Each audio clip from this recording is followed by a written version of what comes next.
Hello বন্ধুরা, তো আজকে আমি এই ভিডিওতে আলোচনা করব তোমাদের সঙ্গে 50টি গুরুত্বপূর্ণ জিকে প্রশ্ন ব্যাখ্যা সহ পশ্চিমবঙ্গে যে গ্রাম পঞ্চায়েতের নতুন এক্সাম আসতে চলেছে তার জন্য এই 50টি প্রশ্ন খুবই গুরুত্বপূর্ণ। আর ভিডিও শেষে অবশ্যই জানাবে যে এই 50টি প্রশ্নের মধ্যে তোমরা কতগুলি প্রশ্নের উত্তর দিতে পারলে। আর এর আগে আমি ডাব্লিউবি গ্রাম পঞ্চায়েতের নিয়ে জিকে প্রশ্নের 40টি প্র্যাকটিস সেট বানিয়ে রেখেছি। তোমরা যদি সেই ভিডিওগুলি না দেখে থাকো তো অবশ্যই আমি এই ভিডিও ডেসক্রিপশন বক্সে দিয়ে দেবো, সেখানে গিয়ে তোমরা ভিডিওগুলি দেখে নেবে। তো চলো শুরু করি। তো দেখো, আজকে আমাদের প্রথম প্রশ্ন রয়েছে চ্যাম্পিয়ন্স ট্রফি কোন খেলার সাথে যুক্ত। আর তোমরা এক্ষেত্রে কোনো প্রশ্নের উত্তর যদি আগে থেকে জেনে থাকো তাহলে অবশ্যই তোমরা কমেন্ট বক্সে কমেন্ট করে জানিয়ে দেবে আমার উত্তর দেওয়ার আগে। তো দেখো, একের এখানের মধ্যে সঠিক উত্তর হয়ে যাবে ক্রিকেট, অপশান এ হয়ে যাবে এখানে সঠিক উত্তর। তো আইসিসি কর্তৃক আয়োজিত একটি প্রধান আন্তর্জাতিক ওয়ানডে ক্রিকেট টুর্নামেন্ট হচ্ছে এই চ্যাম্পিয়ন ট্রফি, যা সম্প্রতি 2025 সালে ভারত এই চ্যাম্পিয়ন্স ট্রফি জয় করে নিয়েছে। নেক্সট প্রশ্ন রয়েছে দেখো, ভিটিকালচার কোন ফল চাষের সঙ্গে যুক্ত। ভিটিকালচার খুবই গুরুত্বপূর্ণ প্রশ্ন।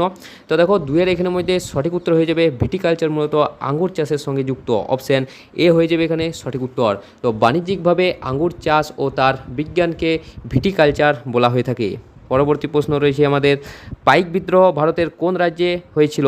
পাইক বিদ্রোহ খুবই গুরুত্বপূর্ণ প্রশ্ন, বিভিন্ন বিদ্রোহগুলি অবশ্যই তোমরা পড়ে রাখবে। তো দেখো, তিনের এখানের মধ্যে সঠিক উত্তর হয়ে যাবে উড়িষ্যাতে, অপশান সি হয়ে যাবে এখানে সঠিক উত্তর। তো 1817 সালে উড়িষ্যার খুরদাতে ব্রিটিশদের বিরুদ্ধে বক্সি জগবন্ধুর নেতৃত্বে এই বিদ্রোহ শুরু হয়েছিল। নেক্সট প্রশ্ন, গান্ধী সাগর অভয়ারণ্য ভারতের কোন রাজ্যে অবস্থিত। গান্ধী সাগর অভয়ারণ্য, তো দেখো গান্ধী সাগর অভয়ারণ্য ভারতের মধ্যপ্রদেশ রাজ্যে অবস্থিত, অপশান বি হয়ে যাবে এখানে সঠিক উত্তর। পরবর্তী দেখো, আমাদের রয়েছে প্রশ্ন, ভারতের প্রথম রামসার সাইট কোনটি। তো দেখো, ভারতের প্রথম রামসার সাইট হচ্ছে চিল্কা হ্রদ, অপশান বি হয়ে যাবে এখানে সঠিক উত্তর। তো 1981 সালে উড়িষ্যার এই চিল্কা হ্রদ এবং রাজস্থানের কেওলাদেও জাতীয় উদ্যানকে ভারতের প্রথম রামসার সাইট হিসেবে স্বীকৃতি দেওয়া হয়, মনে রাখবে। নেক্সট প্রশ্ন দেখো রয়েছে আমাদের, তত্ত্ববোধিনী সভা কত সালে প্রতিষ্ঠিত হয়েছিল। তো দেখো, 6-এর এখানের মধ্যে সঠিক উত্তর হয়ে যাবে তত্ত্ববোধিনী সভা প্রতিষ্ঠিত হয়েছিল 1839 সালে, অপশান এ হয়ে যাবে এখানে সঠিক উত্তর। তো মহর্ষি দেবেন্দ্রনাথ ঠাকুর ব্রাহ্ম ধর্ম প্রচারের উদ্দেশ্যে এই সভা প্রতিষ্ঠা করেছিলেন, এই তত্ত্ববোধিনী সভার। নেক্সট প্রশ্ন রয়েছে, চিত্রকূট জলপ্রপাত কোন রাজ্যে অবস্থিত। তো দেখো, 7-এর এখানের মধ্যে সঠিক উত্তর হয়ে যাবে চিত্রকূট জলপ্রপাত, এটি অবস্থিত রয়েছে ছত্তিশগড় রাজ্যে, অপশান এ হয়ে যাবে এখানে সঠিক উত্তর। তো এটি ছত্তিশগড় রাজ্যে ইন্দ্রাবতী নদীর উপর, নদীটির নাম অবশ্যই মনে রাখবে, ইন্দ্রাবতী নদীর উপর অবস্থিত। আর এই চিত্রকূট জলপ্রপাতের চওড়ার জন্য একে ভারতের নায়াগ্রা বলা হয়ে থাকে। নেক্সট প্রশ্ন দেখো রয়েছে আমাদের, বীরবল কোন রাজার নবরত্নের সদস্য ছিলেন। তো দেখো, 8-এর এখানের মধ্যে সঠিক উত্তর হয়ে যাবে বীরবল মূলত আকবর রাজার নবরত্নের সদস্য ছিলেন, অপশান বি হয়ে যাবে এখানে সঠিক উত্তর। তো মুঘল সম্রাট আকবরের রাজসভার 9 জন বিশিষ্ট পণ্ডিত বা নবরত্নদের মধ্যে বীরবল ছিলেন অন্যতম প্রধান উপদেষ্টা। নেক্সট প্রশ্ন রয়েছে, ভাকরানাগাল বাঁধ কোন নদীর উপর অবস্থিত। তো দেখো, 9-এর এখানের মধ্যে সঠিক উত্তর হয়ে যাবে ভাকরানাগাল বাঁধ, এটি অবস্থিত মূলত শতদ্রু নদীর উপর, অপশান ডি হয়ে যাবে এখানে সঠিক উত্তর। এটি হিমাচল প্রদেশের শতদ্রু নদীর উপর নির্মিত ভারতের একটি অন্যতম বহুমুখী নদী পরিকল্পনা। নেক্সট প্রশ্ন রয়েছে, ভার্নাকুলার প্রেস অ্যাক্ট কে চালু করেন। লর্ড রিপন নাকি ডালহৌসি নাকি কার্জন। তো দেখো, 10-এর এখানের মধ্যে সঠিক উত্তর হয়ে যাবে ভার্নাকুলার প্রেস অ্যাক্ট, এটি চালু করেছিলেন লর্ড লিটন, অপশান এ হয়ে যাবে এখানে সঠিক উত্তর। তো 1878 সালে, সালটা অবশ্যই মনে রাখবে, 1878 সালে ভারতীয় ভাষায় প্রকাশিত সংবাদপত্রগুলোর কণ্ঠরোধ করার জন্য বড়রাট লর্ড লিটন এই আইন প্রবর্তন করেছিলেন। নেক্সট প্রশ্ন রয়েছে, সুন্দরবন কত সালে ইউনেস্কোর ওয়ার্ল্ড হেরিটেজ সাইটের আখ্যা পেয়েছে। খুবই গুরুত্বপূর্ণ প্রশ্ন যে কোনো পশ্চিমবঙ্গের পরীক্ষার জন্য। তো দেখো, 11-এর এখানের মধ্যে সঠিক উত্তর হয়ে যাবে 1987 সালে, অপশান সি হয়ে যাবে এখানে সঠিক উত্তর। তো ইউনেস্কো সুন্দরবনের প্রাকৃতিক গুরুত্ব বিবেচনা করে এই 1987 সালে একে বিশ্ব ঐতিহ্যবাহী স্থানের মর্যাদা দেয়। নেক্সট প্রশ্ন দেখো রয়েছে আমাদের, সান্দাকফু কোন পর্বতের সর্বোচ্চ শৃঙ্গ। সান্দাকফু, তো 12-এর এখানের মধ্যে সঠিক উত্তর হয়ে যাবে সিঙ্গালীলা, অপশান বি হয়ে যাবে এখানে সঠিক উত্তর। তো সিঙ্গালীলা পর্বত শ্রেণীর সর্বোচ্চ শৃঙ্গ হচ্ছে সান্দাকফু, যা পশ্চিমবঙ্গ ও নেপাল সীমান্তে অবস্থিত। নেক্সট প্রশ্ন দেখো রয়েছে আমাদের, কার্ডিওলজি কী সংক্রান্ত বিদ্যাকে বলা হয়ে থাকে? কার্ডিওলজি, তো অবশ্যই মনে রাখবে কার্ডিওলজি, দেখো এখানের মধ্যে কার্ডিওলজি হচ্ছে হৃৎপিণ্ড বিষয়ক বিদ্যাকে, অপশান সি হয়ে যাবে এখানে সঠিক উত্তর। তো চিকিৎসা বিজ্ঞানের যে শাখায় হৃৎপিণ্ড এবং তার বিভিন্ন রোগ নিয়ে আলোচনা করা হয় তাকে কার্ডিওলজি বলা হয়ে থাকে। নেক্সট প্রশ্ন, কাঞ্চনজঙ্ঘা জাতীয় উদ্যান ভারতের কোন রাজ্যে অবস্থিত? কাঞ্চনজঙ্ঘা জাতীয় উদ্যান, তো দেখো এখানের মধ্যে সঠিক উত্তর হয়ে যাবে অপশান এ, সিকিমে। অপশান এ হয়ে যাবে এখানে সঠিক উত্তর। এটি সিকিম রাজ্যে অবস্থিত একটি জাতীয় উদ্যান এবং ইউনেস্কো স্বীকৃত একটি মিশ্র ওয়ার্ল্ড হেরিটেজ সাইট হিসেবে পরিচিত। নেক্সট প্রশ্ন রয়েছে আমাদের, কোন গ্রহের উপগ্রহ ক্যালিস্টো তে মহাসমুদ্রের সন্ধান পাওয়া গেছে? তো দেখো 15 এখানের মধ্যে সঠিক উত্তর হয়ে যাবে বৃহস্পতি, অপশন বি হয়ে যাবে এখানে সঠিক উত্তর। তো ক্যালিস্টো হচ্ছে বৃহস্পতি গ্রহের দ্বিতীয় বৃহত্তম উপগ্রহ, যার বরফাবৃত পৃষ্ঠের নিচে মহাসমুদ্রে থাকার সম্ভাবনা রয়েছে। নেক্সট প্রশ্ন রয়েছে, কোন রাজ্যের কালো নুনিয়া চাল জিআই ট্যাগ পেয়েছে? তো দেখো 16 এখানের মধ্যে সঠিক উত্তর হয়ে যাবে পশ্চিমবঙ্গের, অপশান এ হয়ে যাবে এখানে সঠিক উত্তর। তো উত্তরবঙ্গের জলপাইগুড়ি জেলার বিখ্যাত সুগন্ধি কালো নুনিয়া চাল সম্প্রতি জিআই ট্যাগ পেয়েছে। তো অবশ্যই তোমরা এই প্রশ্নটা মনে রাখবে। নেক্সট প্রশ্ন রয়েছে, পশ্চিমবঙ্গের সবচেয়ে আর্দ্রতম স্থান কোনটি? পশ্চিমবঙ্গের সবচেয়ে আর্দ্রতম স্থান কোনটি? তো দেখো এখানের মধ্যে সঠিক উত্তর হয়ে যাবে আলিপুরদুয়ার, অপশান এ হয়ে যাবে এখানে সঠিক উত্তর। তো পশ্চিমবঙ্গের আলিপুরদুয়ার জেলায় বক্সা দুয়ার অঞ্চলে রাজ্যের মধ্যে সর্বাধিক বেশি বৃষ্টিপাত হয়, তাই এটি পশ্চিমবঙ্গের সবচেয়ে আর্দ্রতম স্থান।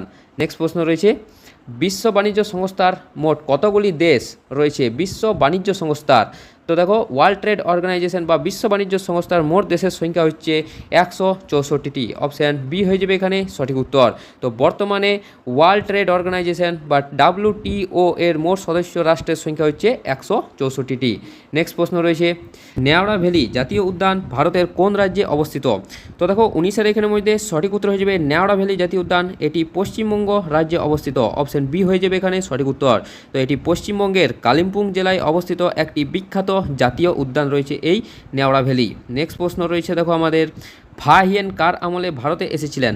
তো দেখো 20 এখানের মধ্যে সঠিক উত্তর হয়ে যাবে ফা হিয়েন, তিনি দ্বিতীয় চন্দ্রগুপ্তের আমলে ভারতে এসেছিলেন, অপশান সি হয়ে যাবে এখানে সঠিক উত্তর। চীনা পরিব্রাজক ফা হিয়েন গুপ্ত সম্রাট দ্বিতীয় চন্দ্রগুপ্তের শাসনকালে ভারতে আসেন। নেক্সট প্রশ্ন রয়েছে আমাদের, প্রথম মহিলা হিসেবে ভারতরত্ন পুরস্কার কে পেয়েছিলেন? প্রথম মহিলা হিসেবে, তো দেখো 21 এখানের মধ্যে সঠিক উত্তর হয়ে যাবে ইন্দিরা গান্ধী, অপশান বি হয়ে যাবে এখানে সঠিক উত্তর। তো 1971 সালে ভারতের তৎকালীন প্রধানমন্ত্রী ইন্দিরা গান্ধী প্রথম নারী হিসেবে এই সম্মান অর্জন করেছিলেন। পরবর্তী প্রশ্ন, নর্মদা বাঁচাও আন্দোলন কত সালে হয়েছিল? খুবই গুরুত্বপূর্ণ প্রশ্ন, নর্মদা বাঁচাও আন্দোলন, তো এখানে সঠিক উত্তর হয়ে যাবে অপশান বি 1985 সালে, অপশান বি হয়ে যাবে এখানে সঠিক উত্তর। তো নর্মদা নদীর উপর বড় বাঁধ নির্মাণের বিরুদ্ধে মেধা পাটেকরের নেতৃত্বে এই আন্দোলন শুরু হয়েছিল, মনে রাখবে মেধা পাটেকরের নেতৃত্বে। নেক্সট প্রশ্ন, সিন্ধু সভ্যতার মানুষ কোন ধাতুর ব্যবহার বেশি জানতো সবদিকে? তো দেখো সিন্ধু সভ্যতার মানুষ এখানে ব্রোঞ্জ ধাতুর ব্যবহার সব থেকে বেশি জানতো। তো সিন্ধু সভ্যতা ছিল যে একটি ব্রোঞ্জ যুগের সভ্যতা, যেখানে তামা ও টিনের মিশ্রণে এই ব্রোঞ্জ ধাতু তৈরি করা হতো। নেক্সট প্রশ্ন রয়েছে, কোন গ্রন্থির সাহায্যে BMR নিয়ন্ত্রিত হয়? তো দেখো 24 এখানের মধ্যে সঠিক উত্তর হয়ে যাবে থাইরয়েড গ্রন্থি, অপশান বি হয়ে যাবে এখানে সঠিক উত্তর। থাইরয়েড গ্রন্থি থেকে নিঃসৃত এই থাইরক্সিন হরমোন শরীরের মৌল বিপাক হার বা BMR বেসাল মেটাবলিক রেট নিয়ন্ত্রণ করে থাকে। নেক্সট প্রশ্ন রয়েছে আমাদের, রাওলাট আইন কত সালে পাস হয়েছিল? রাওলাট আইন, তো দেখো 25 এখানের মধ্যে সঠিক উত্তর হয়ে যাবে 1919 সালে, অপশান সি হয়ে যাবে এখানে সঠিক উত্তর। তো ব্রিটিশ সরকার বিপ্লবীদের দমন করার উদ্দেশ্যে এই কালা কানুন বা ব্ল্যাক অ্যাক্ট পাস করেছিল এবং যার প্রতিবাদে মূলত জালিয়ানওয়ালাবাগের হত্যাকাণ্ড সংঘটিত হয়েছিল। নেক্সট প্রশ্ন রয়েছে আমাদের, ভারতের প্রথম জাতীয় উদ্যান কোনটি? ভারতের প্রথম জাতীয় উদ্যান, তো দেখো এখানে সঠিক উত্তর হয়ে যাবে option A Jim Corbett national park, যেটি উত্তরাখণ্ডে অবস্থিত। তো এটি 1936 সালে উত্তরাখণ্ডে এটি স্থাপিত হয় এবং তৎকালীন এটির নাম ছিল হেলি ন্যাশনাল পার্ক। নেক্সট প্রশ্ন রয়েছে, গিদ্দা ভারতের কোন রাজ্যের লোকনৃত্য? গিদ্দা, তো দেখো 27 এখানে সঠিক উত্তর হয়ে যাবে পাঞ্জাবের, অপশান এ হয়ে যাবে এখানে সঠিক উত্তর। তো গিদ্দা হলো পাঞ্জাব অঞ্চলের মহিলাদের দ্বারা পরিবেশিত একটি জনপ্রিয় লোকনৃত্য, অবশ্যই তোমরা মনে রাখবে। নেক্সট প্রশ্ন, বাংলা সাহিত্যের প্রথম মহিলা ঔপন্যাসিক কে? তো বাংলা সাহিত্যের প্রথম মহিলা ঔপন্যাসিক হচ্ছে স্বর্ণকুমারী দেবী, অপশান এ হয়ে যাবে এখানে সঠিক উত্তর। তো রবীন্দ্রনাথ ঠাকুরের বড় দিদি স্বর্ণকুমারী দেবীর প্রথম উপন্যাস দ্বীপ নির্বাণ 1876 সালে প্রকাশিত হয়, যার জন্য তাকে বাংলা সাহিত্যের প্রথম মহিলা ঔপন্যাসিক বলা হয়ে থাকে। নেক্সট প্রশ্ন দেখো রয়েছে, গৌতম বুদ্ধ কোথায় তার ধর্ম প্রচার করেছিলেন? তো দেখো 29-এর এখানে সঠিক উত্তর হয়ে যাবে অপশান বি, সারনাথে। অপশান বি হয়ে যাবে এখানে সঠিক উত্তর। তো বুদ্ধদেব বোধগয়ায় জ্ঞান লাভের পর বারাণসীর কাছে সারনাথে তার 5 জন শিষ্যকে ধর্মোপদেশ দেন। নেক্সট প্রশ্ন রয়েছে, পঞ্চশীল চুক্তি কত সালে স্বাক্ষর করা হয়েছিল? পঞ্চশীল চুক্তি, তো দেখো 30-এর এখানের মধ্যে সঠিক উত্তর হয়ে যাবে 1954 সালে। অপশান এ হয়ে যাবে এখানে সঠিক উত্তর। তো ভারত ও চীনের মধ্যে পারস্পরিক সুসম্পর্ক ও শান্তিপূর্ণ সহাবস্থানের জন্য এই 1954 সালে এই চুক্তি স্বাক্ষরিত হয়েছিল, এই পঞ্চশীল চুক্তি। পরবর্তী প্রশ্ন, বক্সারের যুদ্ধ কত সালে সংঘটিত হয়েছিল? খুবই গুরুত্বপূর্ণ প্রশ্ন, বক্সারের যুদ্ধ। তো 31-এর এখানে সঠিক উত্তর হয়ে যাবে 1764 সালে। অপশান বি হয়ে যাবে এখানে সঠিক উত্তর। তো ব্রিটিশ ইস্ট ইন্ডিয়া কোম্পানির সাথে সম্মিলিত ভারতীয় শক্তির এই যুদ্ধে কোম্পানি জয়লাভ করে এবং ভারতে তাদের ভিত্তি আরও শক্ত হয়। নেক্সট প্রশ্ন রয়েছে, পরিব্রাজক গ্রন্থটি কে রচনা করেছিলেন? পরিব্রাজক, তো দেখো পরিব্রাজক এটি রচনা করেছিলেন স্বামী বিবেকানন্দ। অপশান এ হয়ে যাবে এখানে সঠিক উত্তর। স্বামী বিবেকানন্দের একটি উল্লেখযোগ্য ভ্রমণ কাহিনী ও সমাজ চিন্তামূলক গ্রন্থ হচ্ছে এই পরিব্রাজক। পরবর্তী প্রশ্ন আমাদের রয়েছে, দেখো চৌরি চৌরার ঘটনা কত সালে হয়েছিল? চৌরি চৌরার ঘটনা, তো 33-এর এখানে সঠিক উত্তর হয়ে যাবে 1922 সালে। অপশান এ হয়ে যাবে এখানে সঠিক উত্তর। এটি হিংসাত্মক ঘটনার পর মহাত্মা গান্ধী তার অসহযোগ আন্দোলন প্রত্যাহার করে নেওয়ার সিদ্ধান্ত নেয় এই চৌরি চৌরার ঘটনার পর। নেক্সট প্রশ্ন দেখো রয়েছে, নিচের কোনটি ভারতের দীর্ঘতম পশ্চিম বাহিনী নদী? তো ভারতের দেখো দীর্ঘতম পশ্চিম বাহিনী নদীর নাম হচ্ছে নর্মদা নদী। অপশান ডি হয়ে যাবে এখানে সঠিক উত্তর। তো এই নর্মদা নদী মধ্য ভারতের অমরকণ্টক থেকে উৎপন্ন হয়ে এই নর্মদা নদী আরব সাগরে গিয়ে পতিত হওয়ার ফলে ভারতের দীর্ঘতম পশ্চিম বাহিনী নদী হিসেবে পরিচিত হয়েছে। নেক্সট প্রশ্ন রয়েছে আমাদের, বাতাসে কোন গ্যাসের উপস্থিতিতে পিতল বিবর্ণ হয়ে যায়? তো দেখো 35-এর এখানে সঠিক উত্তর হয়ে যাবে হাইড্রোজেন সালফাইড। অপশান এ হয়ে যাবে এখানে সঠিক উত্তর। তো বাতাসে হাইড্রোজেন সালফাইড যার সংকেত হচ্ছে H2S এর সাথে রাসায়নিক বিক্রিয়ায় পিতলের উপর একটি লালচে আস্তরণ পড়ে। নেক্সট প্রশ্ন, ভারতীয় সঙ্গীতের উৎস কোন বেদ থেকে জানা যায়? ভারতের সঙ্গীতের উৎস, অবশ্যই এই প্রশ্নটা মনে রাখবে। তো দেখো 36-এর এখানের মধ্যে সঠিক উত্তর হয়ে যাবে সামবেদ থেকে। অপশান বি হয়ে যাবে এখানে সঠিক উত্তর। তো সঙ্গীতের উৎস পাওয়া যায় এই সামবেদ থেকে। নেক্সট প্রশ্ন রয়েছে, কোন খনিজকে কালো হীরা বলা হয়ে থাকে? তো দেখো 37-এর এখানে সঠিক উত্তর হয়ে যাবে কয়লাকে। অপশান এ হয়ে যাবে এখানে সঠিক উত্তর।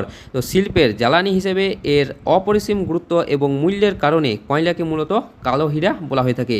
নেক্সট প্রশ্ন দেখো রয়েছে আমাদের, প্লাস্টার অফ প্যারিসের রাসায়নিক নাম কি? প্লাস্টার অফ প্যারিসের রাসায়নিক নাম কি? তো 38-এর দেখো এখানে সঠিক উত্তর হয়ে যাবে calcium sulphate hemihydrate. Calcium sulphate hemihydrate, option B হয়ে যাবে এখানে সঠিক উত্তর। তো জিপসামকে উচ্চ তাপমাত্রায় উত্তপ্ত করলে তার জলীয় অংশ কমে এই প্লাস্টার অফ প্যারিস তৈরি হয়ে থাকে। নেক্সট প্রশ্ন দেখো রয়েছে আমাদের, কোন রাজ্যকে ভারতের প্রথম সম্পূর্ণ ডিজিটাল রাজ্য হিসেবে ঘোষণা করা হয়েছে? তো 39-এর এখানে সঠিক উত্তর হয়ে যাবে কেরালা রাজ্যকে। অপশান বি হয়ে যাবে এখানে সঠিক উত্তর। তো 2011 সালের আদমশুমারি অনুযায়ী এই কেরালা রাজ্যের সবচেয়ে বেশি সাক্ষরতাও রয়েছে এই কেরালা রাজ্যে এবং ভারতের প্রথম ডিজিটাল রাজ্য হচ্ছে এই কেরালা রাজ্য। নেক্সট প্রশ্ন রয়েছে, রোটাং পাস ভারতের কোন রাজ্যে অবস্থিত? খুবই গুরুত্বপূর্ণ প্রশ্ন, রোটাং পাস।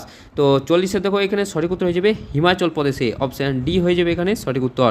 এটি হিমালয়ের পিরোপাঞ্জাল পর্বত শ্রেণীতে অবস্থিত একটি গুরুত্বপূর্ণ গিরিপথ যা কুলু এবং লাহুল উপত্যকাকে যুক্ত করেছে এই রোটাং পাস। নেক্সট প্রশ্ন দেখো রয়েছে, গ্যালেনা কোন ধাতুর প্রধান আকরিক? গ্যালেনা, তো 41-এ দেখো এখানে সঠিক উত্তর হয়ে যাবে গ্যালেনা হচ্ছে সীসা। অপশান সি হয়ে যাবে এখানে সঠিক উত্তর। তো গ্যালেনা হলো সীসার প্রাকৃতিক খনিজ রূপ বা লেড সালফাইড যার সংকেত হচ্ছে PbS। নেক্সট প্রশ্ন রয়েছে, রক্তের গ্রুপে সর্বজনীন গ্রাহক কাকে বলা হয়ে থাকে? অর্থাৎ সমস্ত রক্তের গ্রুপ থেকে কে রক্ত গ্রহণ করতে পারে? তো দেখো 42-এর এখানে সঠিক উত্তর হয়ে যাবে AB+কে। অপশান সি হয়ে যাবে এখানে সঠিক উত্তর। তো এই রক্ত গ্রুপে কোনো অ্যান্টিবডি না থাকার কারণে যে কোনো গ্রুপের রক্ত গ্রহণ করতে পারে। নেক্সট প্রশ্ন, কিং শব্দটি কোন খেলার সাথে যুক্ত? কিং, তো 43-এ দেখো এখানে সঠিক উত্তর হয়ে যাবে কিং শব্দটি মূলত দাবা খেলার সাথে যুক্ত। অপশান বি হয়ে যাবে এখানে সঠিক উত্তর। তো দাবা খেলার সবচেয়ে গুরুত্বপূর্ণ খুঁটি হলো রাজা বা কিং। নেক্সট প্রশ্ন দেখো রয়েছে, ডানকান প্যাসেজ কোথায় অবস্থিত? ডানকান প্যাসেজ, তো 44-এ দেখো এখানে সঠিক উত্তর হয়ে যাবে দক্ষিণ আন্দামান ও লিটল আন্দামানের মাঝে। তো অপশান এ হয়ে যাবে এখানে সঠিক উত্তর। তো এই জলপথটি ভারত মহাসাগরের দক্ষিণ আন্দামান এবং লিটল আন্দামানকে পৃথক করেছে এই ডানকান প্যাসেজ। নেক্সট প্রশ্ন, ভূমিকম্পের মাত্রা মাপা হয় কোন স্কেলে? ভূমিকম্পের মাত্রা, তো 45-এ দেখো এখানে সঠিক উত্তর হয়ে যাবে ভূমিকম্পের মাত্রা মাপা হয় রিক্টার স্কেলে। অপশান এ হয়ে যাবে এখানে সঠিক উত্তর। তো ভূমিকম্পের ফলে নির্গত শক্তির পরিমাপ বা তীব্রতা পরিমাপ করতে এই স্কেল মূলত ব্যবহার হয়ে থাকে। নেক্সট প্রশ্ন রয়েছে, থাইল্যান্ড শব্দটির প্রধান অর্থ কী? তো থাইল্যান্ড শব্দটির প্রধান অর্থ হচ্ছে মুক্ত মানুষের দেশ। অপশান এ হয়ে যাবে এখানে সঠিক উত্তর। মুক্ত মানুষের দেশ হচ্ছে এই থাইল্যান্ড শব্দটির অর্থ, এবং সাদা হাতির দেশ বলা হয় এই থাইল্যান্ডকেই। মনে রাখবে, সাদা হাতির দেশ বলা হয় থাইল্যান্ডকেই, এবং থাইল্যান্ড কথাটির অর্থ হচ্ছে মুক্ত মানুষের দেশ। নেক্সট প্রশ্ন রয়েছে, কলম্বো কাপ কোন খেলার সাথে যুক্ত? কলম্বো কাপ, তো 47-এ দেখো এখানে সঠিক উত্তর হয়ে যাবে ফুটবল খেলার সাথে যুক্ত। অপশান এ হয়ে যাবে এখানে সঠিক উত্তর। তো 1952 সাল থেকে 1955 সাল পর্যন্ত দক্ষিণ এশিয়ার দেশগুলোর মধ্যে অনুষ্ঠিত এটি একটি ফুটবল টুর্নামেন্ট ছিল। নেক্সট প্রশ্ন রয়েছে আমাদের, প্রথম ক্লোন কে প্রবর্তন করেছিলেন? প্রথম ক্লোন, তো দেখো এখানের মধ্যে সঠিক উত্তর হয়ে যাবে ইয়ান উইলমুট। অপশান বি হয়ে যাবে এখানে সঠিক উত্তর। তো বিজ্ঞানী ইয়ান উইলমুট প্রথম স্তন্যপায়ী প্রাণী হিসেবে ডলি নামক ভেড়ার ক্লোনিং তৈরি করেছিলেন। নেক্সট প্রশ্ন দেখো রয়েছে আমাদের, বন্দিপুর রাষ্ট্রীয় উদ্যান ভারতের কোন রাজ্যে অবস্থিত? বন্দিপুর রাষ্ট্রীয় উদ্যান বা জাতীয় উদ্যান, তো 49-এর এখানে সঠিক উত্তর হয়ে যাবে কর্ণাটকে। অপশান এ হয়ে যাবে এখানে সঠিক উত্তর। তো এটি কর্ণাটক রাজ্যে অবস্থিত একটি বিখ্যাত জাতীয় উদ্যান এবং একটি বাঘ সংরক্ষণাগার হচ্ছে এই বন্দিপুর জাতীয় উদ্যান। নেক্সট প্রশ্ন এবং আমাদের শেষ প্রশ্ন দেখো, কোন ব্যক্তিকে কিশোর কবি বলা হয়ে থাকে? কোন ব্যক্তিকে কিশোর কবি বলা হয়ে থাকে? তো দেখো 50-এর এখানে সঠিক উত্তর হয়ে যাবে সুকান্ত ভট্টাচার্য। অপশান বি হয়ে যাবে এখানে সঠিক উত্তর। তো সুকান্ত ভট্টাচার্য বা সুকান্ত ভট্টাচার্য অল্প বয়সে অত্যন্ত শক্তিশালী ও বৈপ্লবিক কবিতা রচনার জন্য তাকে কিশোর কবি বলা হয়ে থাকে। তো বন্ধুরা, এই ছিল আমাদের 50টি গুরুত্বপূর্ণ জিকে প্রশ্ন গ্রাম পঞ্চায়েতের জন্য। তোমরা অবশ্যই জানাও যে এই 50টি প্রশ্নের মধ্যে কতগুলি প্রশ্নের উত্তর দিতে পারলে। আর এই ভিডিওর পিডিএফটা যদি তোমরা পেতে চাও তো অবশ্যই আমাদের ডেসক্রিপশন বক্সে দেখো টেলিগ্রামের লিঙ্ক দেওয়া আছে, তো সেখানে গিয়ে তোমরা জয়েন করে নেবে এই পিডিএফটি পাওয়ার জন্য। আর ভিডিওটা ভালো লেগে থাকলে অবশ্যই লাইক করে দেবে, চ্যানেলে প্রথম হয়ে থাকলে অবশ্যই সাবস্ক্রাইব করে দেবে। তো দেখা হচ্ছে পরের একটা নতুন ভিডিওতে। ধন্যবাদ।